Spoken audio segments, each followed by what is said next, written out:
Last time we were talking about these angle relationships that formed, and we had all these things like exterior, interior, consecutive, alternate. Okay. For example, if I said what type of relationship do 1 and angle 8 form? What type of angles are those? Those are alternate exterior. Alternate, we say on alternate sides of what we call a transversal. A transversal is a line that cuts two other lines. So this is our transversal. 1 and 8 would be alternate exterior angles because they're on the exterior of these two lines. Okay, what about 1 and 5? What type of angle relationships do those make? Because we're going to continue to use this stuff, so that we need to know these. What are 1 and 5? Yeah. Very good. Those are corresponding, right? One's on the exterior. We kind of skip the linear pair. One's on the interior. They're on the same side of the transversal. Those are called corresponding. What about 4 and 5? Alternate interior. Alternate sides of the transversal on the interior of these two lines. And what about 4 and 6? Remember what those are? Not corresponding. Yeah, Trevor? Consecutive interior. Consecutive interior. Both on the interior, back to back. Consecutive. One right after the other. Okay. What about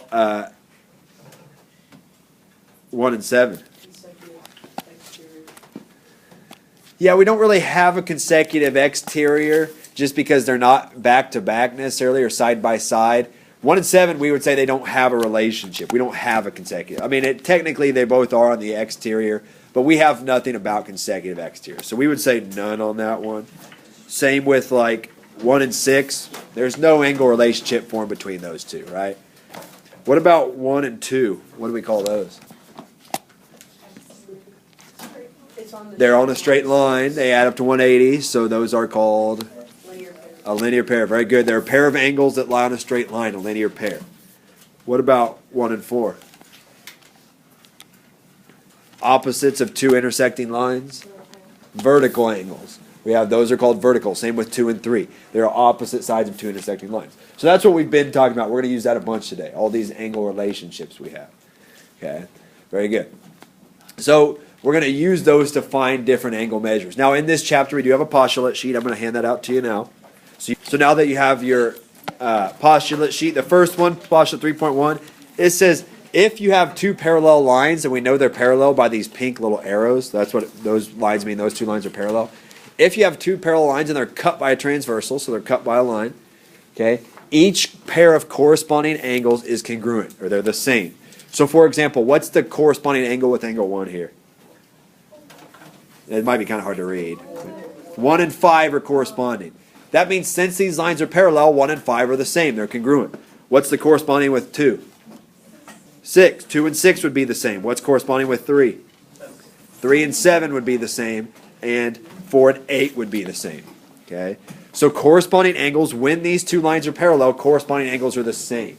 Okay? Yes? Oh, I don't have a question on this chart. Okay. Sorry. That's all right.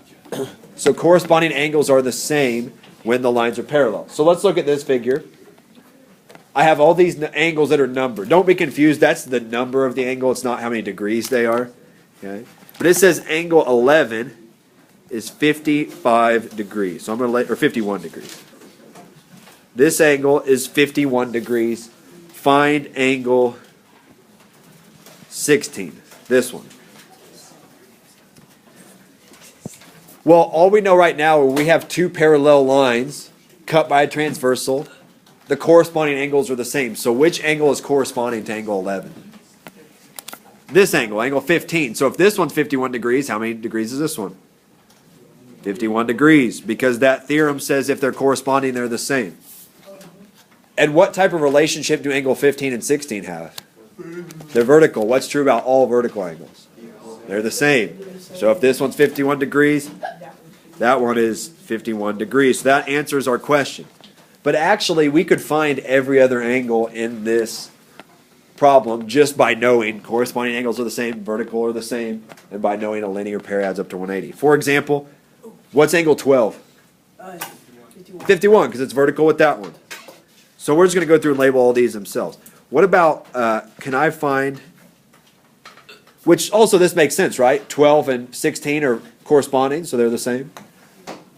10 and 11 lie on a straight line, so they have to add up to what? 180. So if this one's 51 degrees, this one is 129. Well, which angle is corresponding to angle 10? 14. So if this one's 129 degrees, this one's 129 degrees.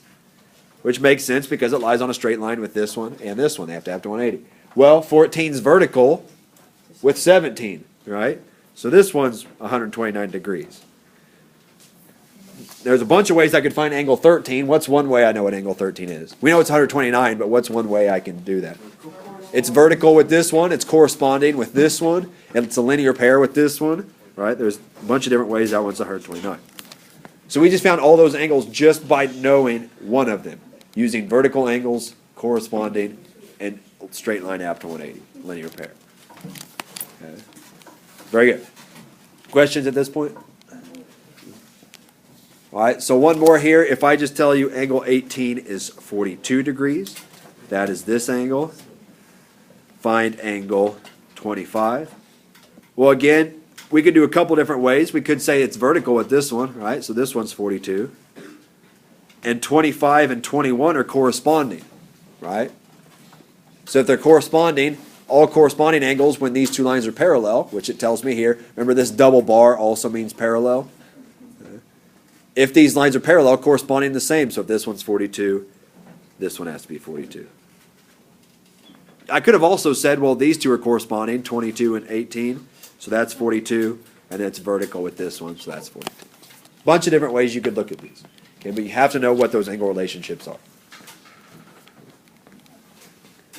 All right, the next one's on your sheet. Again, these are on your sheet. You don't have to worry about writing them down. Alternate interior angles.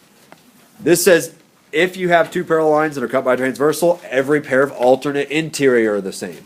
So now you can just look at some. If I give you one alternate interior, the other alternate interior is the same. Consecutive interior is the one that's a little different.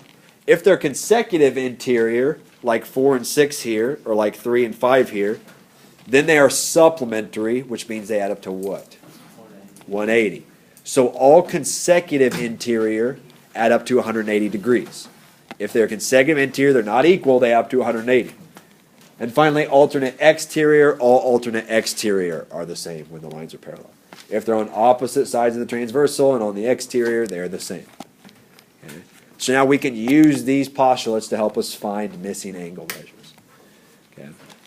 This one, which we don't use as often, it just says if you have a line that's perpendicular to one line and that line's parallel to another, meaning so these two lines are parallel, then it's perpendicular to the other line. Right? If I drew this line, if I have two parallel lines and it's perpendicular to line M, it's going to be perpendicular, to line N. Okay? Because these two lines are parallel, so it has to cross them both at 90 degrees. That one we don't use quite as much, though. In that case, RTV is none of those. It's not alternate interior, not alternate exterior. Sometimes we have to use what we call an auxiliary line. Okay? Meaning, we're going to draw another line in here that's still parallel to the other two. And remember that parallel is that pink arrow? We're going to put another line in there that's parallel to those two. Because this transversal did not go through both of these lines, right? It wasn't a transversal. Transversal has to intersect two other lines.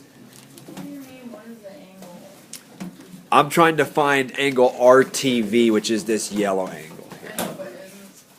So I drew another line in here so that my transversal went through both parallel lines like that, if I kind of erase that. See that? So now, what type of relationship is this and this one? This piece of this yellow one. And this, they're alternate interior, and since the lines are parallel, what's true about alternate interior? They're congruent. That one's 60 degrees then. Just that part is 60 degrees because it's alternate interior with that one. Okay. Well, not necessarily. I need to find this other piece, right? So if I kind of ignore this half now,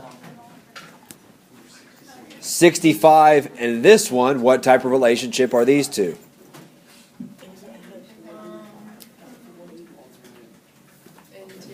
alternate interior also, right? So these two are the same because alternate interior are the same. So that means this one is 65 degrees. So if this one's 60 degrees and this one's 65, how many degrees is RTV? Is the whole thing. Yeah. So it's 125 degrees. Okay. Because those two pieces make it up. So we call this third line that we drew an auxiliary line. Because we couldn't do anything from how it's set before, but we drew an auxiliary line and then broke it up into two different chunks. Okay. Same thing down here. You could have said, well, these two are vertical and these two are corresponding. So they're the same. But alternate interior is probably the fastest. So there's our auxiliary line another way. So on a scratch sheet of paper, and if you need to use one of mine up there, you can. I would like you to attempt this one. I want you to find IGE. I'll give you a few minutes. I would like everybody to attempt this problem. You're stuck right off. No, again, you have two parallel lines, but you don't have a transversal, right? A transversal cuts both of those parallel lines. You don't have one line that cuts both of them. So you need to make an auxiliary line that goes through G and is parallel to the other two. So you need to do that if you haven't already. So I think some of us are on the right track. So once I have this auxiliary line, I need to start looking at some angle relationships here. Again, I'm trying to find this angle. So if I could find this little piece and this little piece, then I could just add them together to find that whole angle. Now again, I know that this angle and this angle are what relationship? Alternate interior, right? Alternate interior the same, so that means this one is 48. And by the same thing, this one is 45. 48 and 45 added together, I get 93 degrees. So it's very similar to the last one, exactly similar. Okay, but if you don't have a transversal, meaning you don't have a line that cuts the two parallel lines, you need to make an auxiliary line. Just make another line.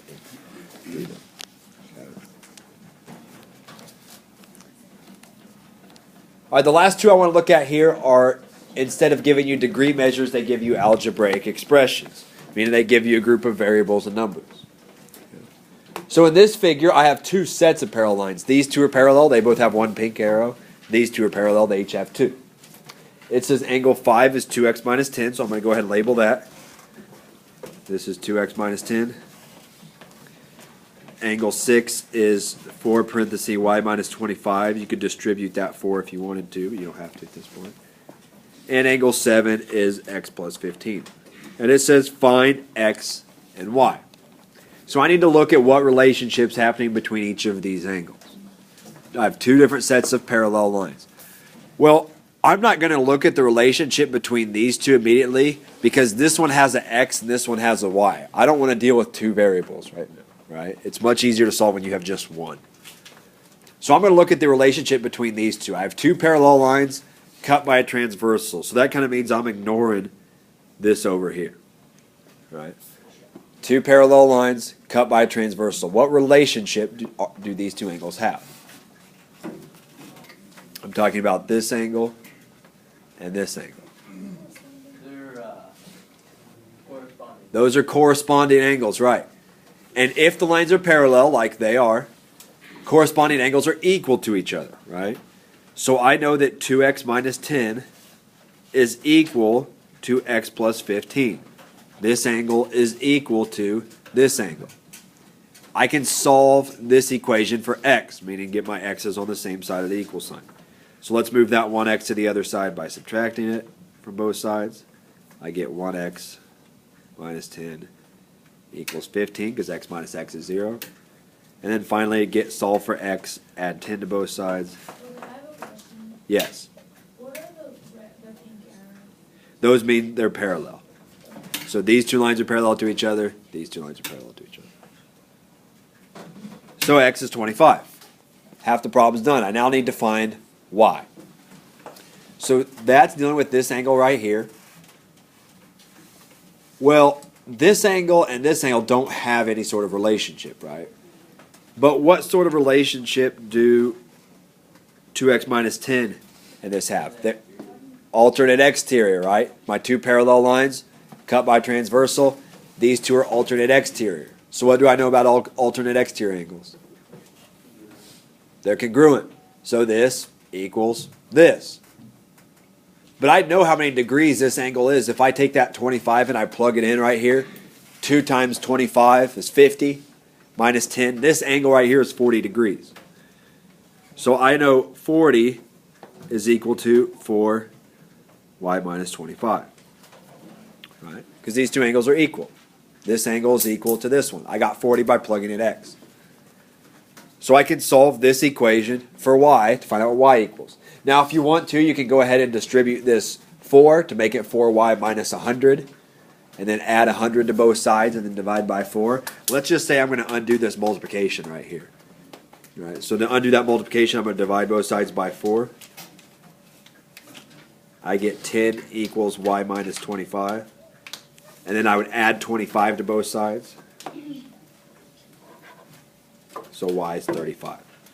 So I found x and I found y. Because if I plug in 35 here, 35 minus 25 is 10. 10 times 4 is also 40, which is what I should have got. So you're still looking for the same relationship, just sometimes they may give you an algebraic expression instead of the degree measure. Okay. So I had alternate exterior there. I had corresponding there. That's fine. Yeah. Any questions with that one? Yes. How did you, since they don't measure the Right. How did I what? This part? like how did you do it? This one? Oh, that I covered over the number there. That was a 5 right there. So that's how I knew it was that angle. Yeah, I covered that number there. So that's cool. All right, so the last one for today, I'd like you to try this one yourself. I want you to find x and y in this problem. I'll give you about 5 minutes to do that. So there's several different ways you can look at starting this problem. Let's say I looked at, okay, well first I want to label my picture always. Angle 1 is 9x plus 6. Angle 2 is 2 parentheses 5x minus 3. And 3 is 5y plus 14. Let's say, oh, for just no reason, I picked, what relationship do these two angles have? They're corresponding, right? I'm kind of ignoring this transversal. B is a transversal to these two lines. These two are corresponding, so what do I know about corresponding angles? They're equal.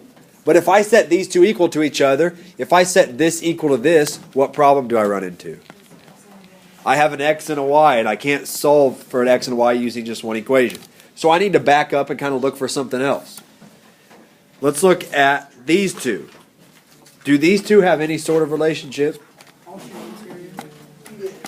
No, they wouldn't be alternate interior because this one's on the exterior. These two don't be right.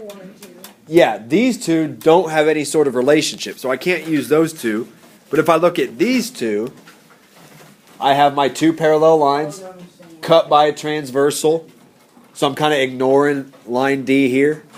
These two are alternate exterior angles, right? And I know when I have two parallel lines, alternate exterior angles are equal to each other. So 9x plus 6 equals 2 parentheses 5x minus 3. And I can solve this equation for x. I distribute that 2. Let's say I did that this time. I move my x's over, so I move that 9x to the other side by subtracting it.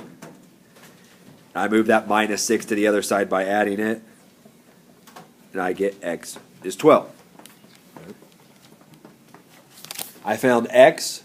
Now I need to find y. So if I go back to this problem, because we said earlier that this angle and this angle are both corresponding, so these two have to be the same.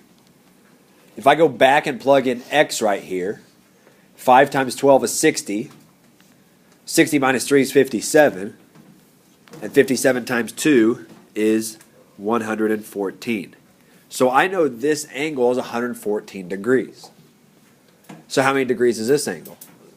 114, because they're corresponding.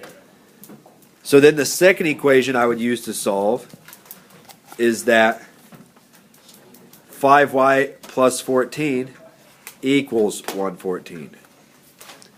Right? That this angle equals this one, because they're corresponding. And I would solve this. I would subtract 14 from both sides. I'd get 5y equals 100. Divide both sides by 5. And y is 20. Yes? I'm sorry, where did you get 114, or how did you get I gotcha. Okay, so the 114, good question. I plugged in, once I had x, I plugged in 12 for x to find out what this angle equals. So 5 times 12, I got 60. 60 minus 3, I got 57. And then I took that parenthesis 57 times 2 and got 114. So I knew once I had x, I could find out how many degrees this angle was, and it was 114. Okay. Other questions on this one? So you have to be able to recognize these angle relationships, and then sometimes they equal each other, sometimes they add to 180 if they're consecutive interior, and so forth. 1 second. Huh? Other questions?